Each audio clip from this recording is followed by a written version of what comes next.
time that I heard SPAC and worked on a SPAC was 12 years ago myself. And they had sort of been improperly associated with reverse merger transactions, which has a similar approach, meaning that the target company merges up into the listed company and becomes the surviving entity and becomes the listed company. But with reverse mergers, a lot of due diligence is done to try to find a shell company. There's a lot of risk of liabilities because it was previously an operating company. It had history. It declined, and so it became a pink sheet company.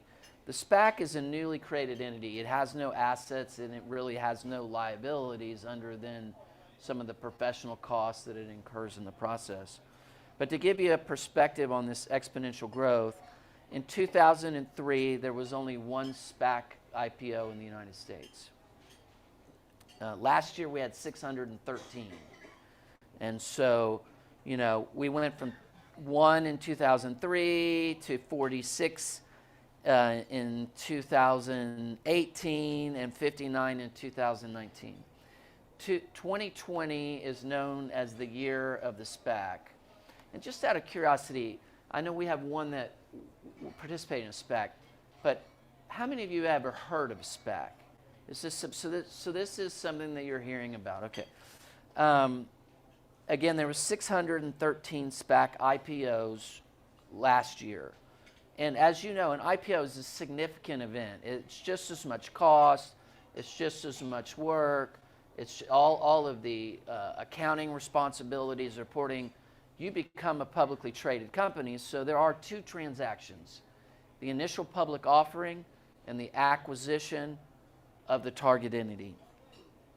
And so people say that 2020 was the year of the SPAC primarily because of COVID-19. So you had a lot of really successful privately held businesses that, because of uncertainty, because of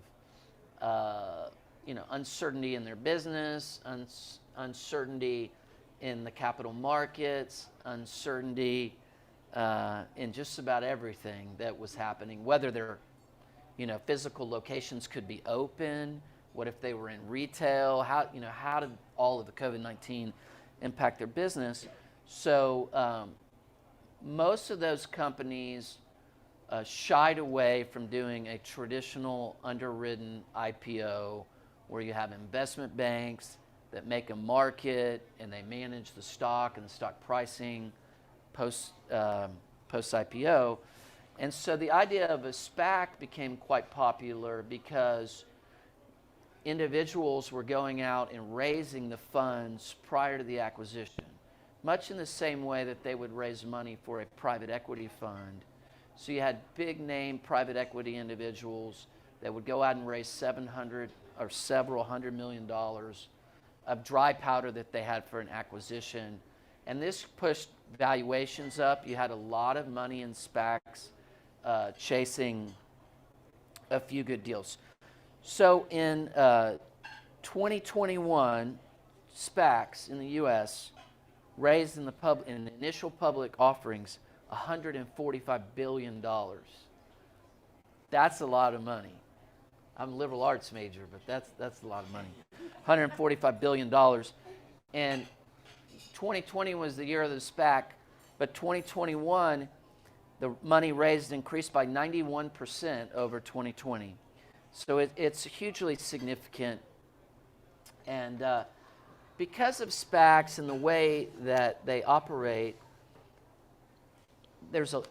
because of the increase in volume, nearly $200 billion being represented. So that in 2021, SPAC dollars represented about 72% of all dollars raised in the public markets in initial public offerings.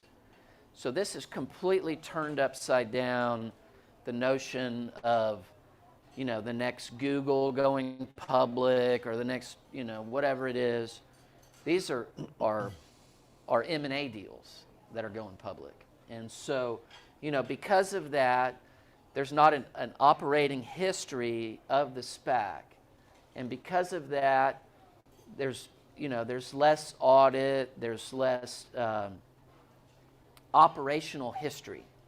And they're basically relying on the financial statements of a privately held business that's often, 10 to $50 million of EBITDA, compared to companies like Apple Computer, that represent such a huge portion. So, as Doug mentioned, class action lawsuits went significantly down in 18 and 19 and 20 and 21 for non-SPACs. But SPAC-related filings for class actions increased by 367% during this same period of time. So there is a lot of SEC scrutiny of SPACs. There's been some SPACs that have failed. The suits that are brought typically deal with inadequate disclosure, conflicts of interest, and breach of fiduciary duties. The sponsors of a SPAC have a carried interest much in the same way that a private equity fund would. And so they, on a post-IPO basis, have 20% of the ownership of the SPAC. And so it creates, and they're going out, unlike private equity, which is typically going out to institutional investors, going out to very high net worth individuals that have access to these institutional funds. The SPAC market is mostly retail investors that are buying small portions. So a lot of SPACs, a lot of litigation. I don't have time to go over these cases, but it's in the packet. Some of the most notable cases of this past 18 months are Stable Road Acquisition Company, Nikola Corporation, Heisen Motors, and in a 12-month period, the D&O premiums have more than doubled for SPAC companies. So if you're in a successful privately held company as in-house counsel, there's a decent chance that a SPAC's going to be looking to acquire your business. The valuations are very high. They're paying higher multiples. And if you're moving to publicly traded companies, there's a decent chance that you may work at a SPAC at some point. Again, they represented about 78% of the dollars raised in IPOs last year. So I'll turn it over to Doug, and let's see what horrible things he has to talk about. Well, assuming you've survived your a SPAC acquisition or merger or operation or deal, whatever, you're going to have to look at some board issues that are emerging in the D&O markets as well. John likes to start with these questions, so I thought, is there anyone here who works for a company that has its principal office or place of business or operations in California? One. Good. Well, congratulations. They have great weather. That's one of the developments that I wanted to talk about today. Was the board diversity legislation in California, and then we'll see that there's some regulatory activity for board diversification for NASDAQ companies, and then we'll look at some shareholder litigation regarding board diversity. But if you're a if you're a publicly traded company with your headquarters in California, then there's two pieces of legislation that I'm sure you're aware of. One was the 2018 legislation requiring certain requirements for gender diversity on your board, and the 2020 legislation, which is really going into effect today or this year, is California legislation mandating inclusion of a certain number of underrepresented communities on your board. Like Republicans? No, I don't think that's what they're talking about, John. The Senate bill, I think it's 379. There's not a lot of Republicans in California. That's why I brought that up. I don't know anything about the political demographics of the state. The California Senate, I think it was Senate Bill 826 was the diversity requirement on the board. And then the Assembly Bill 979 is the underrepresented community legislation. But both of those acts applies to all publicly held domestic or foreign corporations whose principal executive offices pursuant to their 10K are located in California. And a publicly held corporation means any foreign corporation with outstanding shares listed on a major U.S. stock exchange. And the definition of a director from an underrepresented community meant any individual who identifies as Black, African American, Hispanic, Latino, Asian, Native American, or who self-identifies as gay, lesbian, bisexual, or transgender. The one female director requirement on the board went into effect in 2019, so that may or may not have affected your operations. The close of the calendar year 2021, which has passed, required this is under the Senate bill, boards with 6 or more members required at least 3 female directors, boards of 5, minimum of 2 female directors, boards of 4 or fewer, at least 1 female director. And then the close of last year, 1 director from an underrepresented community. And by today, March 1 of 2022, if the number of directors are 9 or more, you're required to have 3 directors from an underrepresented community. 4, but fewer than 9, 2 directors from an underrepresented community.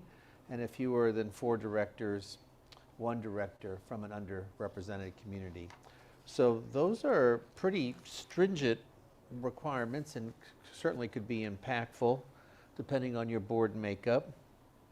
Doug, can you ask somebody about their sexual preference? Is that, how do you verify this, that they are of a certain status, or is it proper to ask someone about their sexual activities? Or I think meeting these requirements would be a legitimate non-discriminatory reason, believe it or not. to ask them? Well, because you'd have to seek them out. I mean, you'd have to actually seek out members of the LGBT community to serve on the board.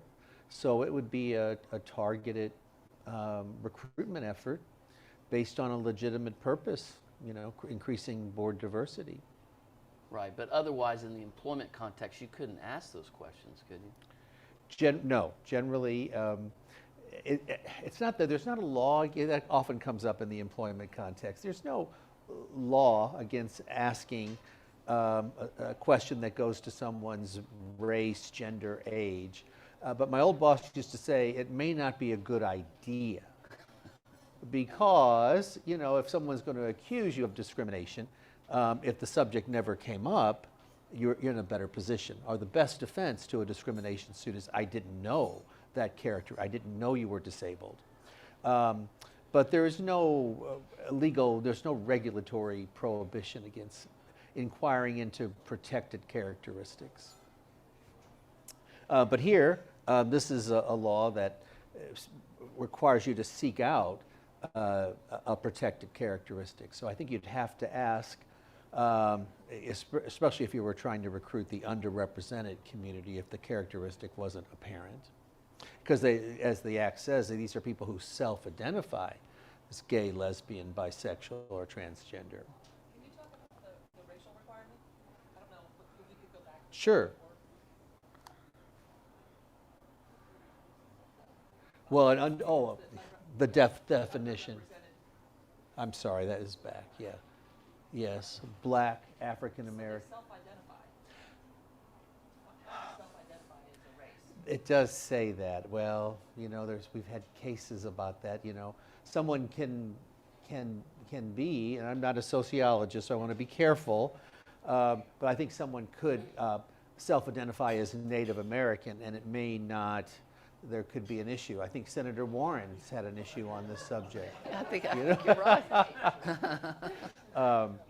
So, but it is possible, and so I guess, you know, I mean, this may make it easier in a way for a company to address this issue, because it wouldn't have to investigate someone's bona fides as a member of an underrepresented community. They could take it at face value if that person self-identified. That's a good catch, actually. I didn't focus much on that because you know, if I was representing a company that was faced with this problem, I think it'd be so worried about, oh, you know, do we have the right diversification mix to meet the statutory requirement? And then can one person satisfy both, woman obviously, and then also be underrepresented? I didn't see anything in the statute about that, and I have it with me, but I doubt it.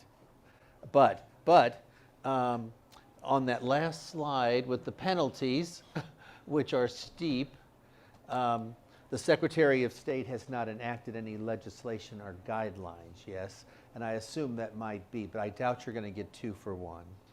I just doubt it. The first violation is $100,000 per improper, you know, board seat that isn't properly filled. Second violation is $300,000. So it seems there hasn't been any fines to date, although, as we saw, the underrepresented really technically went into effect today. And the lack of regulations. Now, this is subject to review, this law. The Malin versus Weber case. It is. So how do you become subject to that? That's a NASDAQ listing requirement? No. It's any public company whose principal office is pursuant to their 10K is located in California. Okay. So if it's the principal office, not where they're incorporated. Correct. And, okay. So it's a California I'm sure that's law that, if it's a California law, why is it only impacting NASDAQ and not NYSE? well, it's impacting any public company, NYSE, NASDAQ, whatever. Because I just saw NASDAQ. Oh, no, that's coming up on the Okay. NASDAQ regulation. There's a separate regulation for NASDAQ companies we're going to talk about in 1 minute. But this would apply to any publicly held company that its principal office, pursuant to their 10K, is located in California. Do you know why public companies need to be more diverse than private companies, or? The statutes, if you look at them, I don't know, I'm sure the legislatures of California would say, oh, there's no particular need, all companies be diverse, but the due process clause only gives them reach over companies that have their principal office in California. But private companies have their principal office in California. That's true, and that might be the next thing the California legislature takes up. But I seem like they have their handful with this undertaking. There's a shareholder suit opposing it. The district court, you know, these cases are hard to bring because of the standing requirement for the plaintiffs and the futility requirement. The district court dismissed it, saying, oh, you know, you haven't done your due diligence on the futility requirement. You don't have any standing here. This is we don't see how this is an injury to an individual shareholder having to have a diverse board as required by the statute. But the Ninth Circuit reversed and did say that the shareholder had injury in fact, personal injury, because the shareholders were in fact responsible for electing the directors. And the situation and the futility requirement was mooted in this case because at the time the suit was brought, you only needed to have one diverse director. And while the suit was pending, there was an election and there was a female elected to the board. And so the district court said, oh, this is mute, it's futile. And but the Ninth Circuit said, oh no, this situation could occur again. So that case is still pending, and it's alive and well, and the outcome is uncertain. Yes, sir. You talked about a first violation and a second violation for purposes of determining the fine. Is that an annual determination? I would believe, yes, that each calendar year, again, we don't have any regulations, and this is one of those details that I think the regulators would have to look at, but that's That's my reading of it, because this requirement comes up at the close of each calendar year. I was looking at it again. Painful. Could get expensive. Now, NASDAQ took a different approach. NASDAQ in 2021 issued the Comply or Explain Board Diversity Guidelines. They were approved by the SEC in August of 2020.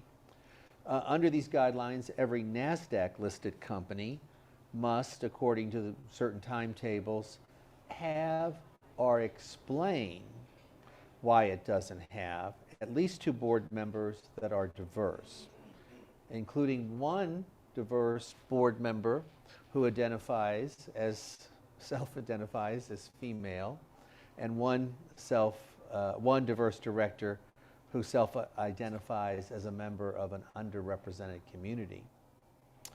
I think I have the chart.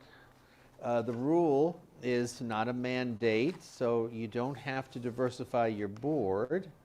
You do have to file certain templates in your annual report that describes the diversity of your board, but you can choose in your annual report to explain why you did not meet NASDAQ's diversity requirements. And it applies to every NASDAQ company listed, with some exceptions for foreign issuers and smaller operating companies or smaller reporting companies. The timetables. The initial board matrix are due August 8th. That's that template, the template that shows the diversity of your board, or the date it files its 2022 proxy, whichever is earlier. And then you need the one diverse director, or the explanations by August 7 of 2023. And 2 diverse directors are provided an explanation by these dates in 2025 and 2026. Depending on whether you're a NASDAQ global company or global markets company or a NASDAQ's capital market company. And if you have 5 or fewer directors, apparently it's you're not applicable.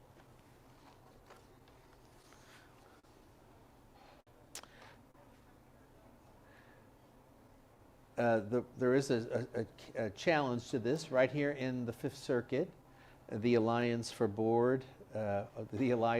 Fair Board Recruitment filed a petition with the Fifth Circuit in August of 2021 seeking a review of the SEC's order approving these NASDAQ guidelines. So there was no trial court. It was just a petition filed with the Fifth Circuit Court of Appeals. And briefing on this issue, there was a lot of amicus briefs. I don't know if anyone here works for a company that filed one, but there were at least 25 different participants. Sometimes they were grouped together in groups, maybe more, of NASDAQ companies that filed actually briefs in support of the rule. The briefing closed last week, and the arguments in favor of the order was it's not a quota, it's not a requirement. You can choose not to comply with the diversity objectives as long as you explain why. The instructions that come with that issued by the SEC and NASDAQ provided some examples of what you could say. I'm not a public relations person, so I'm not going to, I don't know if I would endorse any of these. The company does not believe NASDAQ's listing rule is appropriate. The company does not believe achieving NASDAQ's diversity objects are feasible given the company's current circumstances. These are all things that they say will suffice as an explanation in your annual report or your proxy. Companies can devise their own preferred formulations. These were, I thought, had more merit. Pursuing a different approach to diversity. For example, recruiting veterans as opposed to members of an underrepresented community or board members with disabilities. So those are just some ideas. We'll see what the Fifth Circuit does with it. It's hard to imagine, since it's in an elective process that the overly burdensome arguments that the initial petition made would succeed, but we will see. We will see. There's also been some legislation, I'm sorry, some litigation on this subject, board diversity litigation. In 2021, there were 10 companies hit with shareholder derivative suits for failing to elect or appoint diverse board members. And I've listed some of the more high-profile ones: Facebook, Danaher, Gap, Norton LifeLock, Oracle, Qualcomm, all got hit with these cases, but they're not easy cases to bring. Again, standing, futility, getting the board to act first. The motions to dismiss were granted in all of these cases in which the courts ruled on the pending motion to dismiss, and none of the lawsuits have survived the initial pleading hurdles. So where's that litigation? This is on the California law, or is this? No, these were just 10 different lawsuits that were filed against independent of any rule. They were just filed against the companies because their boards were not diverse. So it had no connection to the California law? No, there were three separate, that was kind of my point, that there were, and I probably didn't make it clear, there were three separate tracks going on. You had California, which was riding its own wave, so to speak, on the diversity issue, and then you had NASDAQ that came out with Comply or Explain, its own wave. And then the shareholders were out there looking, or the plaintiffs' bar were out there, I should say, looking at this issue of, is your board diverse enough? Because we'll see, I looked at the Facebook action because that was ruled upon, and the plaintiffs there, it was a shareholder suit. They didn't make a pre-suit demand or plead plausibility that a demand was excused as futile. You see, it's hard in my mind to see how you could actually, I mean, you'd have to prove futility. You'd have to file the shareholder suit, ask the board to diversify, then the board would, I mean, is the board really going to reject? Going to say, we're not going to diversify? Aren't they going to say, we're working on that? Or we formed a special committee? Or we're going to achieve our diversity objectives in some way? But here, in all of these suits, they just didn't make a demand, filed the lawsuit, and the company's certificate of incorporation, precluded the lawsuit from being brought in California, which is where the plaintiff actually happened to reside. So they had to bring it. That was another reason for the dismissal. They brought the suit in California. The judge says, "Oh no, the certificate of incorporation chooses the forum. We're a Delaware corporation. We've chose Delaware as the place where we do this kind of litigation." That was another reason the case was dismissed. So I think they're hard cases to bring, but the plaintiff's bar is out there looking at it. It's a way, there are certainly some companies that might go, They're easy cases to bring. They're hard cases to win. I mean, Facebook's had a female CEO most of its time and on the board, and so that plaintiff simply is making an assertion that the Facebook board is not diverse enough? Not diverse enough? I think it would clearly meet the California requirement that you mentioned. So anybody can just say, well, I think that ought to look more like this and that, and then those are federal lawsuits? Well, you'd have to, like I said, make the demand. You'd have to show some injury from it. No plaintiff has been successful yet. But I assume the thinking on the plaintiff's bar side was, if we file it, and let's say the board is predominantly a majority race or predominantly male, maybe that will be enough where we'll get some quick settlement and some promise to look into it. So it may be more like those merger objection suits where the shareholder, the plaintiff's heart really isn't in it. It's a way for the plaintiff's lawyer that's bringing the suit to make a little money. And then most of the lawsuits involving race, gender, sexual orientation, have they been civil rights oriented lawsuits, or I'm just trying to see what is the claim? Like, what's the violation of a law? Well, I have a hard time seeing what the injury to, if it's a shareholder suit, what the injury to the plaintiff is to have standing to bring that action. Because I don't, maybe, I mean, it gets, in my mind, it gets very theoretical that, oh, I'm somehow injured, or the value of my stock is somehow lower because this board isn't diverse. I think it makes more sense as a derivative action where they say, oh, you have a social, a moral, a societal, and a remedial need to rectify this past discrimination and diversify your board. That might work, but then the board would have to refuse to do it. I just think it would strike me as odd. Some board would say we're going to refuse to look at that. It has nothing to do with wanting more diversity or not wanting more diversity. People want more diversity. I want more diversity. I just don't understand what the law is that's violated. And I think so far and while you might think that the board ought to look one way, and I think the board should have a majority women.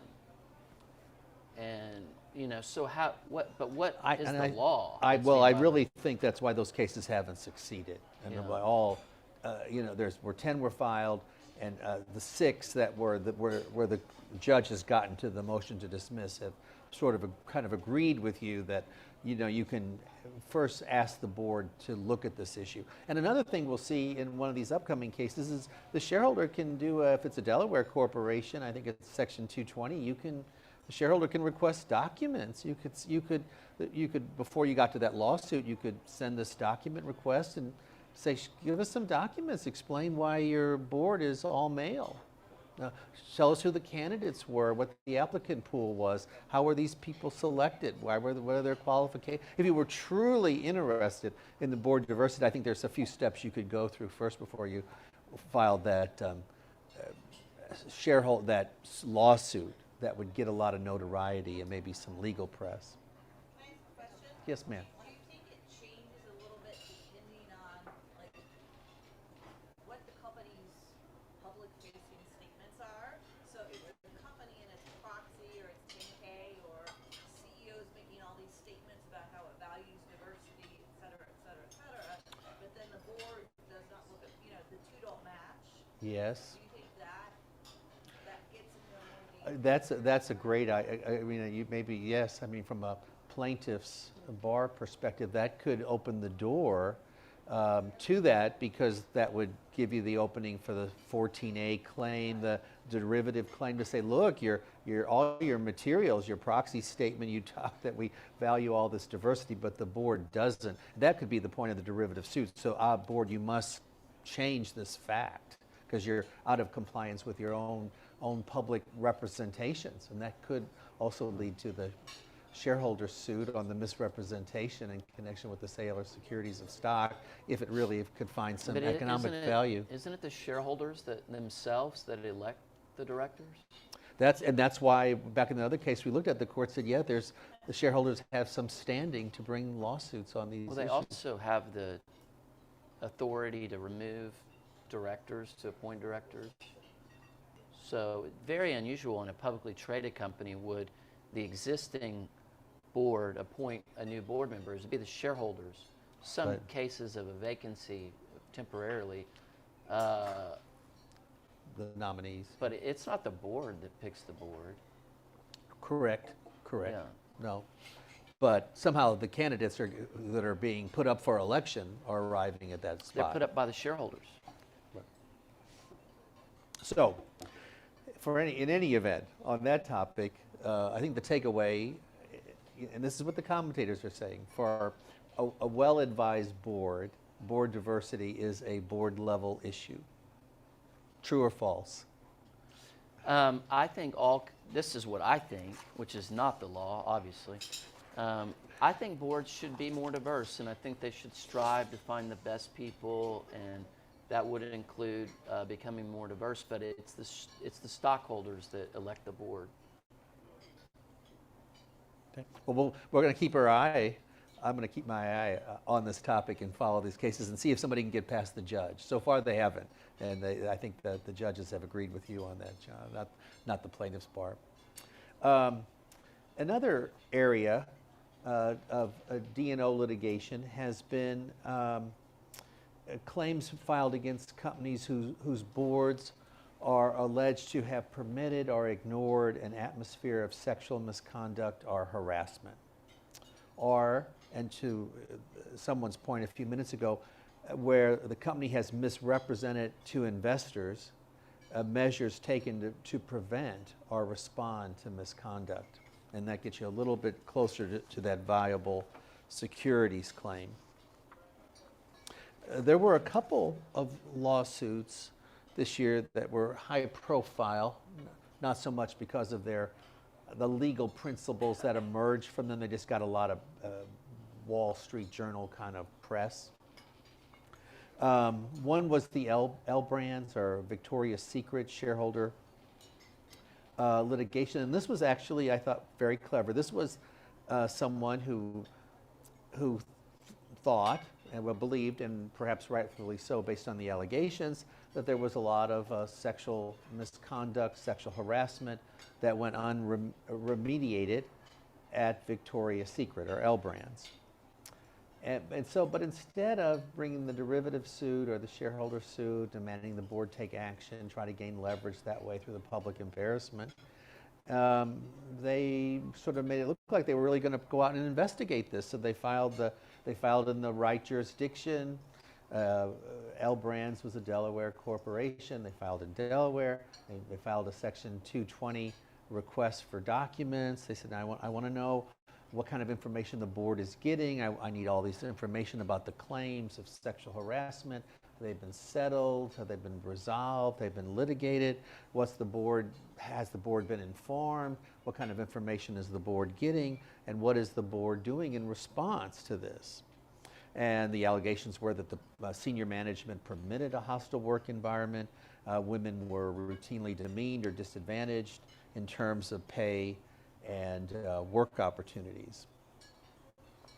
Now, I think this case and another one we'll see in a minute, they're just sort of notable because of the way they were mishandled. Initially, L Brands said, oh yeah, we'll give you the documents.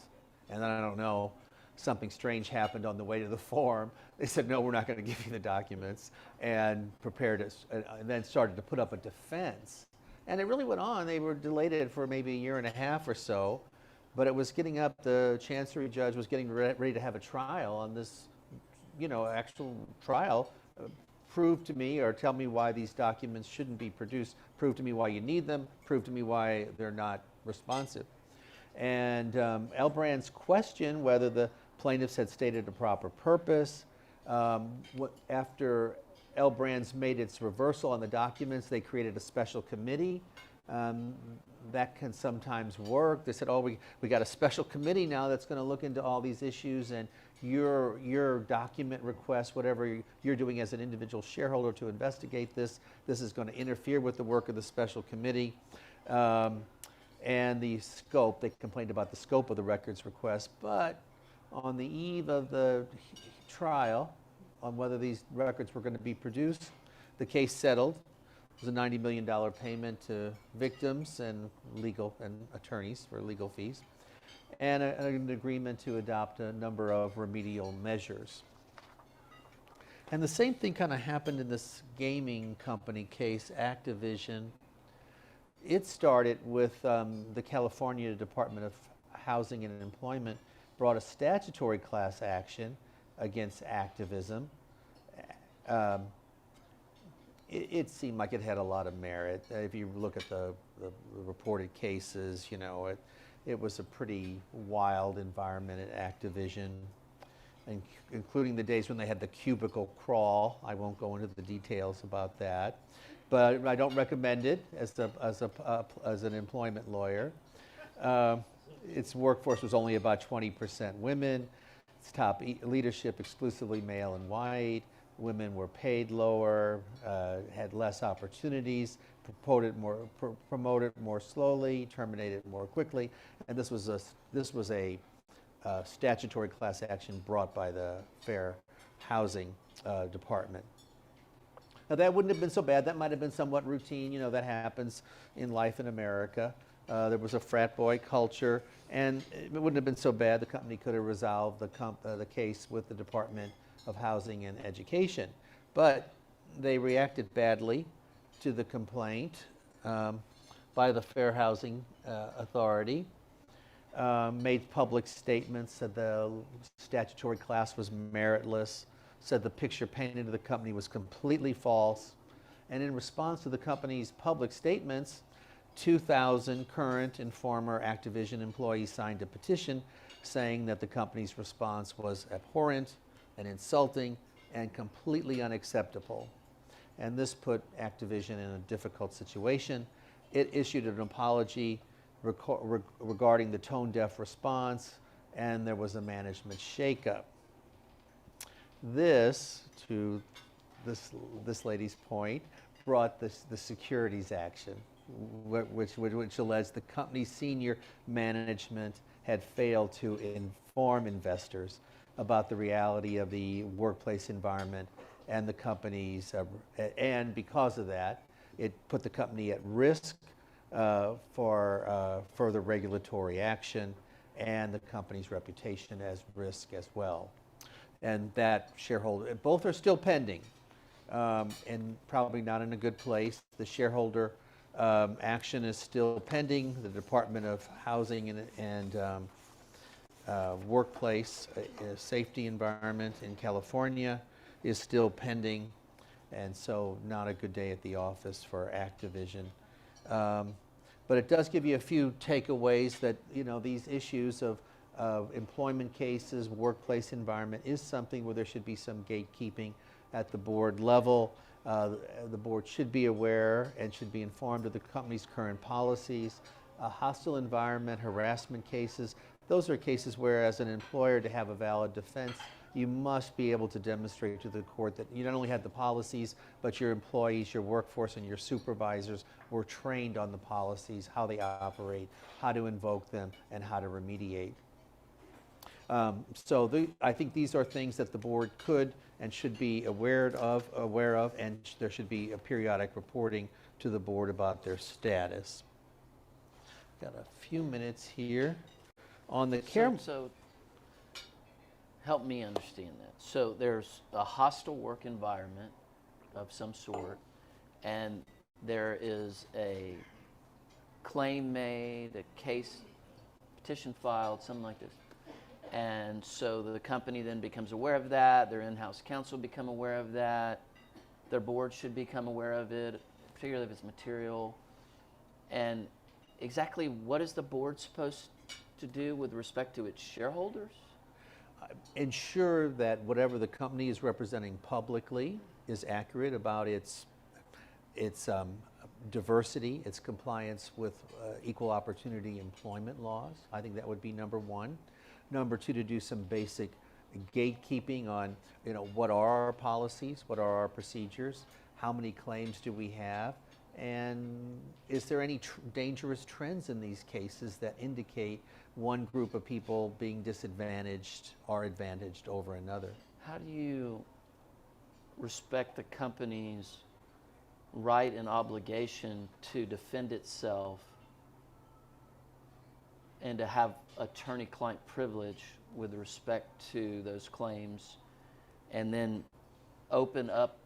I mean, is this during pending litigation that they're supposed to do this? Well, I mean, the demographics aren't going to change. I mean, people's rates of pay and their gender and race and sex, that's never going to be something that, in my opinion. What's the claim? I mean, what's the hostile work environment? I mean, you were talking about, you know, Victoria's Secrets, and right. you were talking about.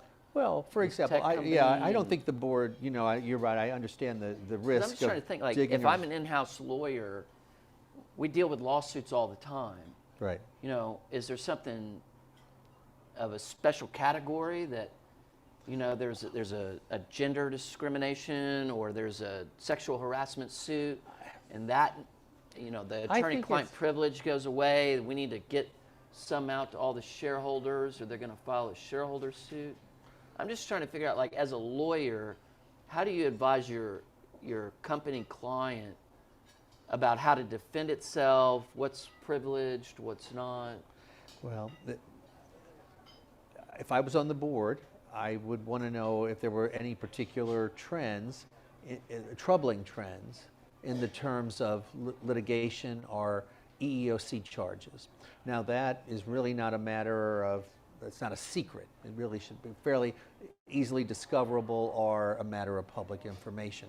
So if you're a large company, let's say you have 10,000 employees and you have 5 sexual harassment cases, then I don't think that would get on anyone's radar screen. If you have 50 sexual harassment cases or 50 charges of sexual harassment, I might go as a board member, is there some pattern here? Is there one bad actor? Now all of this, again, that doesn't require attorney-client privileged expert analysis of any kind. These are just aggregating factual information and certain demographics. Right. They should probably just stop doing business if they have 50 simultaneous claims like that. But typically they start with one, right? And there's a discovery process, and there is privilege, and it can sometimes create this domino effect, right? Where one person comes out, then all of a sudden, there's a culture at XYZ company that people may not have been aware of, and then now this is a big lawsuit, and 20 other people come. So But I'm that's just the trying big to see if you're an victorious- in-house lawyer, and you're not just a commentator like us. I mean, these people have to actually deal with that. They're calling law firms. They want to know whether they have privilege. I mean, I think what you're saying is it's almost like an annual report. Like, we scored great. We had no lawsuits against us with relation to hostile environment, work environment, or no, we scored terribly because we had 5 or 20. But my concern would be the individual case and the facts of the case. It hasn't been tried. People make salacious allegations all the time. And So- you see that sort of thing on the litigation summaries in the director's books. That's very high level individual cases, even if they even reach the level of materiality to get there. I'm just saying, if you were a director on L Brand's board and you were getting some of this information, that there was a lot of litigation and a lot of complaints, and then if it's 10 separate claims and they're all separate actors, that might be one thing. But if it's 10 claims and it's the same actor, that might set off a red flag. And that's what you'll see in these Caremark cases. It's the red flags that are ignored that get people in trouble. Because you've got the normal business judgment rule and all of that protects the standing requirements, the futility requirements, the business judgment rule, all these firewalls for a director. But these few cases are at the very end that we can just glance at are cases where directors get in trouble because there's some evidence that they purposefully ignored a red flag. And that's I remember when I was many years ago, 35 years ago, when I was in law school, I wrote an article on indemnifying directors and officers. It's published in our law review. But at that time, I was befuddled because there were only 9 reported decisions in all of American jurisprudence, and this was 10 years before legal automated databases, where a director or officer had ever been held liable in a reported appellate decision for breach of fiduciary duty. And I found that remarkable. Now, of course, the thing that I was missing by being in the library that caused me to go out and interview people who were working in large law firms was that, the same kind of thing was happening 40 years ago. Claims were being filed, and this was again before unreported decisions were being published. So there were more claims on this history of 30 or 40 years before I was writing this article. But directors were being sued more than 10 times in that 40-year period. Just that you didn't see the cases, and if they survived the motion to dismiss, the insurance company stepped in and settled the case. And that's why a lot of cases didn't reach the level of a reported decision where an officer and director is actually found liable, a judgment holding the directors liable for breach of fiduciary duty are reported. Now, of course, 30 years have gone by, but it really wasn't until 2019, because after preparing for today, I'm going to go revisit my law review article and see how many cases were reported between 1987 and today where a district court's judgment affirming director and officer liability individually in a shareholder suit was affirmed. I suspect it's still only a handful of cases in that time, but I'd love to go back and revisit it. Not the claims, but that they were tried and found liable. Is that? Yes, there's because about 80 claims just in my SPAC cases. Right, but they might have been for settled. breach of fiduciary. Yes, but they're often settled right out of the box, but they actually went all the way through. But this March end case in 2019 kind of reopened that door, and that was the Bluebell ice cream case, the listeria infected ice cream, where the case survives the motion to dismiss. Now, of course, it didn't go on. It just, obviously, it was settled through a lot of complicated procedures later on. But it did survive the motion to dismiss. And it survived the motion to dismiss because the plaintiff was able to plead specific facts that show the directors consciously failed to attempt to assure a reasonable information and reporting system existed over its food safety, handling, and processing procedures. So, you know, if you're negligent and you're just not the best operating board, and something gets missed and something bad happens, you know, that business judgment rule still kicks in. But if you're a Delaware corporation, you're subject to Delaware jurisdiction, and the plaintiff can prove that you deliberately failed to act, and can plead that there were enough red flags that you should have done something, you can get into trouble. And there were a couple 2021 cases. And, you know, of course, it's the common pattern. If it's a catastrophic event, like the Boeing 737 airplane crash cases, there you see the case surviving the motion to dismiss, showing that the board should have known that something wasn't missed, not just should have known, but actually had red flags, yellow flags, ignored them, the case goes forward.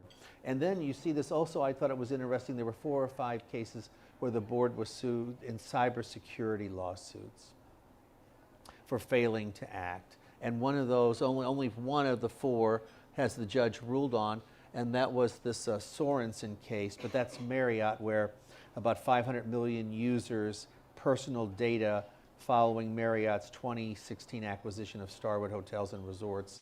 It was one of the largest hacks ever, spawned a bunch of governmental investigations.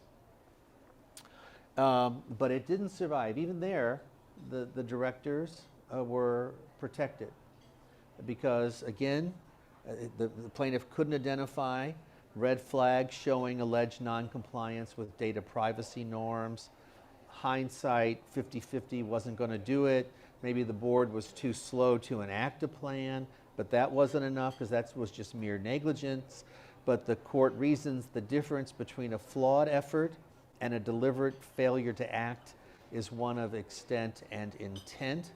And there, the plaintiff could not plead that the board failed to act with any specific intent. So it was sort of, it looks like the needle hadn't moved much from my 1987 law review comment, but I promise I'm going to go back and revisit reported cases on that over the last 30 years. That's all I have today, John. Do you have anything additional? Well, we'd love to hear any questions, or if you've experienced some of these issues and, you know, feel comfortable talking about it. I'm the bad cop and Doug's the good cop, so we always play off of each other. But we'd love to hear any if you have any questions. Are you seeing companies change their principal place of business to avoid the California? Well, I personally haven't seen any public companies, but, you know, and we were talking about preparing for today, you know, most of the members of ACC seem to appear to us to be people that are work for public companies. But but a lot of our work is involved in the private company sector, and I see that all of the time. But I personally haven't seen a public company that would change it. But I have Oracle, Tesla, what's another, HP. They've all gone to Austin. That's their principal. That's their headquarters. Quarters.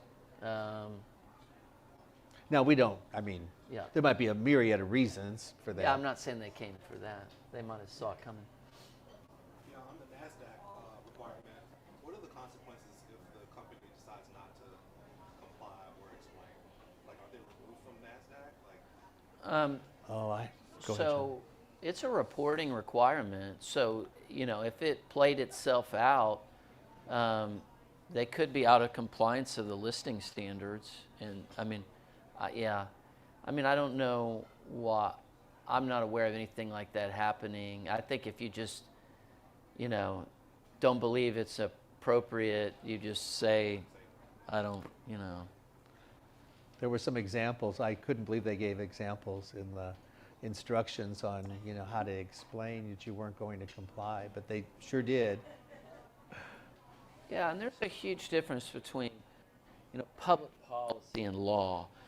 People, like some of these laws, I could say, well, it doesn't say anything about what if you're Jewish, or what if you're Irish, or what if you're a veteran, or what if you're, a Ukraine next week. So that might be the reason why I might not think that law is appropriate. But it doesn't mean that I don't want to see more diversity, that I don't want to model that. Our organization certainly models that. But, a lot of people feel strongly about a lot of different things. And I guess that's why we have a republic, and we have all these states that have their governments and their experiments. But the one thing that really hasn't happened yet, I don't think, is a U.S. Supreme Court case saying, well, because the U.S. Supreme Court has clearly applied strict scrutiny to certain classes of people based on historical discrimination. But there's groups in that list that they have absolutely not applied strict scrutiny to, and there's people that are not on that list that some people might think should be on that list. And so that's why I think, one day. Well, that's why I'm going to keep yeah. an eye on that California legislation and the attack on that, because that is strenuous, the requirements, and you really have to wonder if a court reaches the constitutionality portion of that case, whether it can survive with the the scope, the overbreadth, the unduly burdensomeness. All of those things will get factored into it, as we saw with the the vaccination courts examining the COVID vaccination rules. All of a sudden, these constitutional principles that I don't normally deal with every day in my regular work life, all of a sudden were coming right to the forefront. The scope, the reasonableness, overbreadth, burdensomeness, the logic of it, whether it can meet the standards of strict scrutiny, because it's going to be race or gender based. Well, thank you very much. Thank you for having us. Thanks, It's always everybody. a pleasure.